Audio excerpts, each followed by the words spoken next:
What's up, guys? This is Ari. She's my girlfriend and she's going to be a part of this video. Today we're talking about 30 terms that every indoor climber should know, but we're not shooting this one in LA. We're actually going to shoot it outside of the country, so stick around to find out where this episode is going to take place.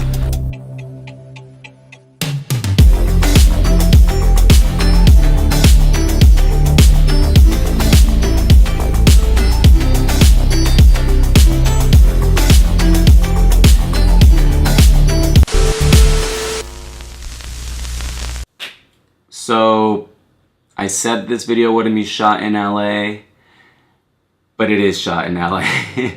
Last month I went on a trip to Australia for vacation and I was really hoping to shoot this current video while we were there, but what happened was we only had 5 days in Australia total, and when I finally got to the gym, which we only went to once, I just didn't want to spend my time working and creating this video, and I wanted to give this video justice and do as good of a job as I could possible, and the best way to do that was to shoot it back here in LA rather than rushing it in Australia where I'm trying to go sightseeing and do fun stuff. Now, the other reason this video is super late, which I do want to be consistent, is because I also went on a work trip to the Philippines right after Australia, and in between I moved into a new home that I'm at now. So between Australia and moving to this new city of Pasadena and then going to the Philippines for work, I just didn't have the time to shoot this, and again, I wanted to give it justice, so I promise to be more consistent in the future, but again, I'm doing this for the quality of these videos. So I hope you guys are patient with me as I learn what it takes to create videos weekly for YouTube. But yeah, that's kind of why I'm late, but let's just jump into the video.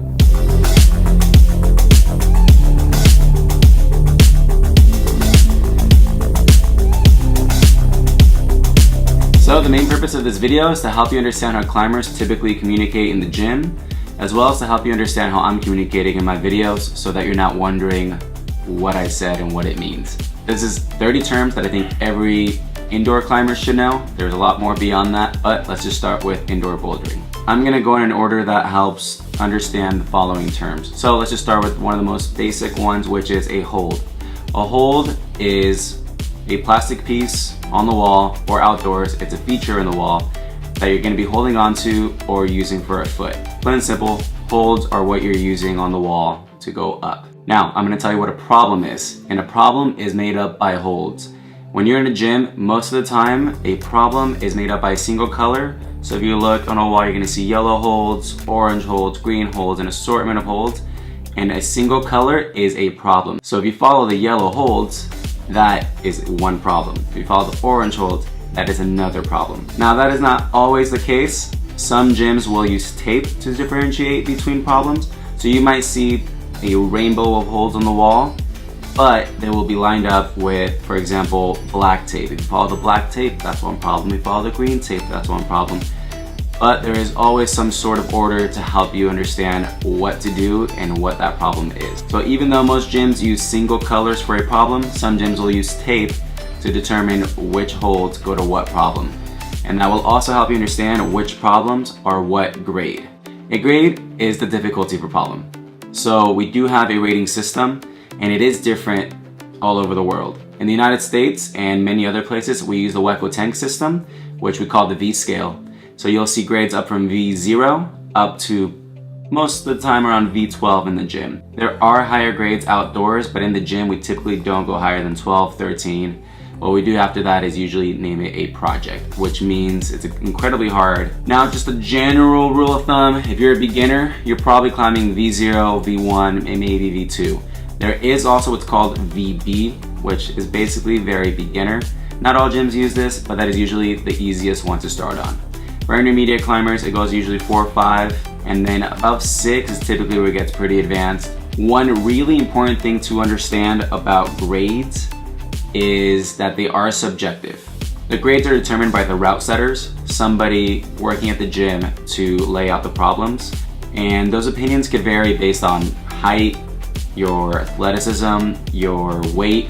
It could vary in a lot of factors, and therefore some may think it's easier or harder than others. Now, route setters do their best to be as accurate as possible and be consistent in gym to gym. Route setters only work at certain gyms. When you go to different gyms, the grades might be harder or easier than you're used to at your gym. So just remember, it's subjective and don't be discouraged by the ones that are harder. Some common terms that are used to talk about grades is the word soft and sandbag. A soft grade means that it feels easier than it actually says. So you may be used to doing V5, and usually V5 you might be able to do in 1 or 2 tries, but then you try the 6 and you get it in 1 go. That you might call a soft grade, but it could also be luck. Again, it's subjective. Now the opposite of that would be sandbagged, where like I said, you can usually do a 5 in 1 or 2 tries, but you go to do a 4, and that V4 you can't even do. Most likely you're gonna say that is a sandbagged grade. All of these climbs are gonna feel different to different people depending on everything I mentioned earlier, like height and your experience, whether you're stronger or better at technique. It's just gonna vary, but that is some of the words that climbers use to communicate about grades, whether they're soft or sandbagged. Now I'm gonna run you through what it looks like to typically do a problem. First thing you would do as a beginner, you'd probably find a VB or a V0. When you get to that problem, you're gonna start with your hands on the tag hold or lower. So you're not gonna start with a hand higher than that tag because that's technically not on. What you always do is you start below and use anything below it until you're supporting your weight off of the ground. Then you may reach for the higher holds. Then it's pretty simple. You just go up the problem using the holds intended for that problem. And when you're done, there's 2 ways of finishing at most gyms.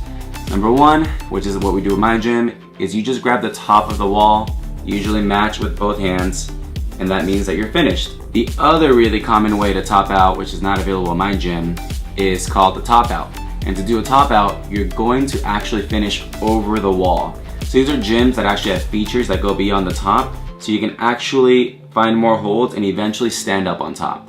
And that is a top out. That is not at every gym, so it's good to know that when you go to a new gym, if they have top outs or they don't, that way you're not climbing over a wall that you're not supposed to be climbing over. So one of the best things you could do on a new problem is do it on your first try. If you can do it on your first try, that is called a flash.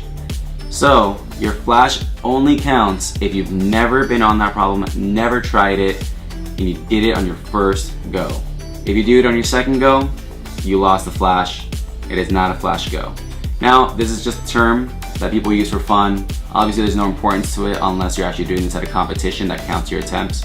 But I'll make a video on explaining competitions later and how that plays into competing. One thing that makes climbs easier or harder or dependent more on strength or technique is the angle of the wall. If you are doing a climb on what we call slab, you are climbing something that is less than vertical. So in this case, you're going up something that you can almost stand on without necessarily using your hands to pull on something. And slab is really fun and really technical. It usually takes less strength and more technique and balance. Slab walls allow for a lot of really creative moves, and it's actually typically easier for beginners and intermediate climbers to do climbs on those types of angles.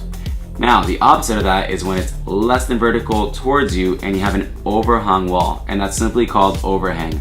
A lot of those climbs take a lot more footwork and strength in order for you to be able to climb with your body hanging upside down. In these types of angles, it's really important to have really good footwork because when you let your foot go, it takes a lot of energy to bring your feet back if you're swinging. So often when climbers are talking about the problem they're working on, they'll talk about whether it's overhung, vertical, or just slab to give people an idea of what they're working on. Another thing you're gonna run into a lot of gyms is called a volume. A volume is a bigger piece that is attached to a wall that has other holds on it. And the difference with volumes is that sometimes they are on and sometimes they are off. So if it's on for your problem, it means you can use it. If it's off, it means you can't use it. And the way you determine that usually varies from gym to gym. For example, at my gym, a volume is on if it has a hold of your color. So if I'm doing an orange climb and that volume has an orange hold on it, then I can touch the whole volume, just not the other color holds, but I can use the whole surface of the volume to step on or hold on to with my hand, plus the orange holds because I'm on an orange climb. At other gyms, volumes are often always on. Again, you can't use the colors that aren't yours, but you can use the surface of the volume with your feet or hands in any way that you can without using the other holds. This next term is actually part of the name of this channel, Breaking Beta. The word beta is basically information on a problem or a climb. Climbers often ask each other what the beta is, and what they're asking is, what do you do on this problem? I'm having trouble with it, what did you do? And basically what a climber is going to reply with is their beta. They're going to say, I went left here, and then I put my toe on this hold, and then use this hand to go up to this. That is essentially talking beta. So beta is just information on a climb and how people do it. Now, the name of this channel, Breaking Beta, what that term means is usually doing the unconventional beta, the unconventional moves to do it. A lot of the time with problems, people will keep doing the same moves to achieve the same result of finishing the climb. But sometimes it doesn't work for a person. And when that person does something radically different as far as the moves go on that climb, they broke the beta. Now, not a lot of people use that term, but I use it sometimes. And basically this channel is just that. It's helping climbers learn how to essentially have a shortcut to getting better at climbing by providing you with information. So we're breaking the beta to climbing. So guys, this video ended up being a lot longer than I anticipated, so I'm actually going to split it up into 2 parts. I'll release the next video in the next couple of days, if not the next week. So yeah, thanks for watching. I know this was a long one, but I hope it was helpful and that it helped you learn a lot about the terms that we use to communicate in the gym, and hopefully it helps you understand as I communicate in future videos. Again, please share this with people. I want this community to keep growing. So like, subscribe, and share, and yeah, I'll see you guys in the next one. Bye-bye.